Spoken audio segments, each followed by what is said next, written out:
Hi everyone, I'm Marvi Pansalan and I'm here to talk about my paper.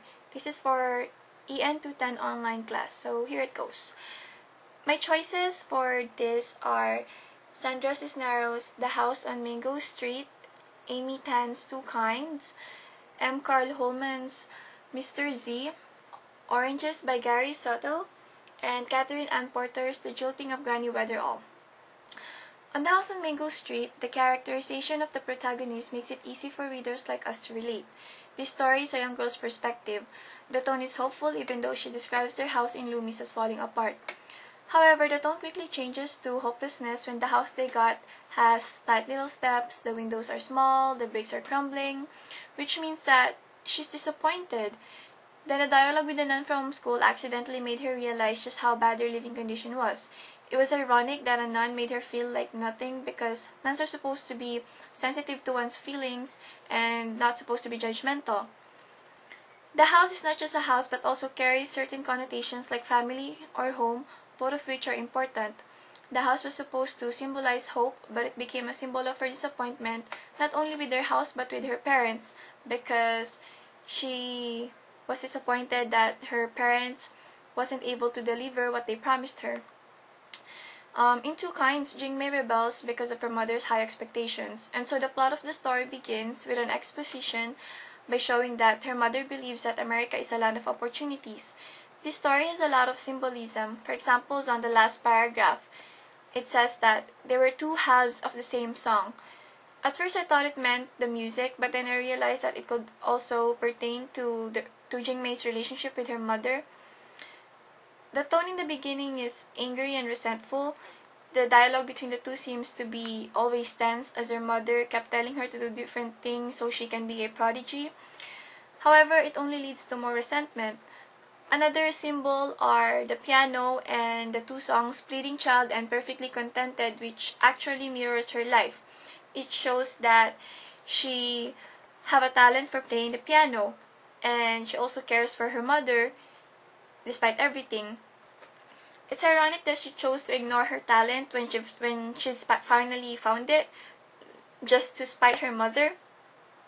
However, in the end, the tone shifts to apologetic as she realizes that her mother is only trying to help her. In Holman's piece, Mr. Z, the main character is trying to fit into the American culture. The narrator pointed out that Mr. C is, quote, taught early that his mother's skin was the sign of error, unquote. I think this means that maybe as a child he experienced racial discrimination. I've not experienced racial discrimination, but I did experience sexism. Back in basic training when I was in training, the males, they think that just because we're females, we couldn't hold leadership positions. They underestimated us. And so it created a huge conflict between the males and the females. Mr. Z views his ethnicity as a weight on his shoulder, as evidenced in line 21, and so he climbed unclogged by ethnic weights.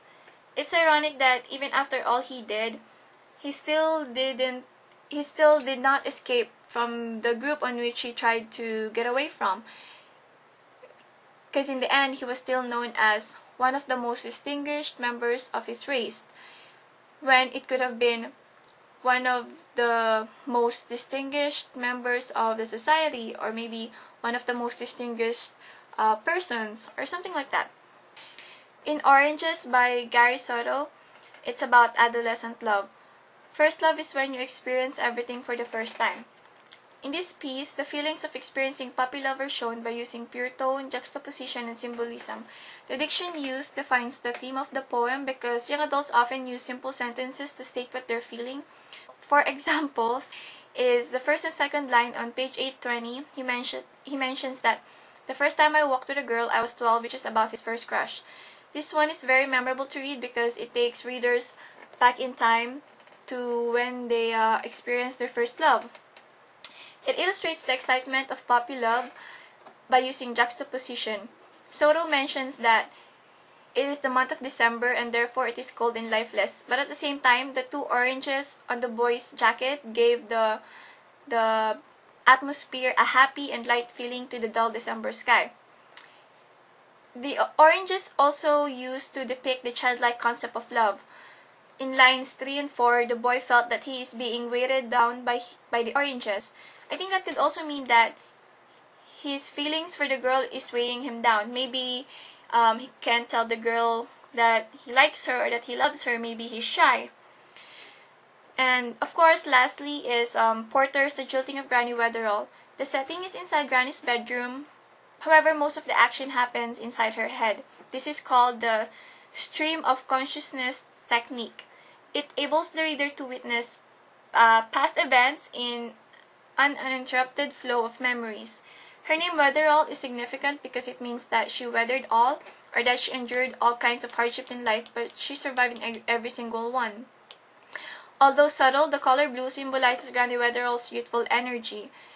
There are hints from the story like blue whirligigs, blue curve, blue-gray light. It serves as a reminder that she was once the head of the household.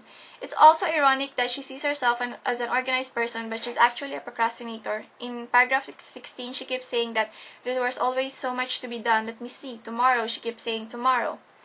So my choices contributed significantly on my understanding of literature because, the unique characters and their stories, we can learn a lot from them, from other people's experiences. So that's it. Thank you for watching, and I'm sorry for my Tagalog accent. Anyway, have a fun-filled summer. Bye.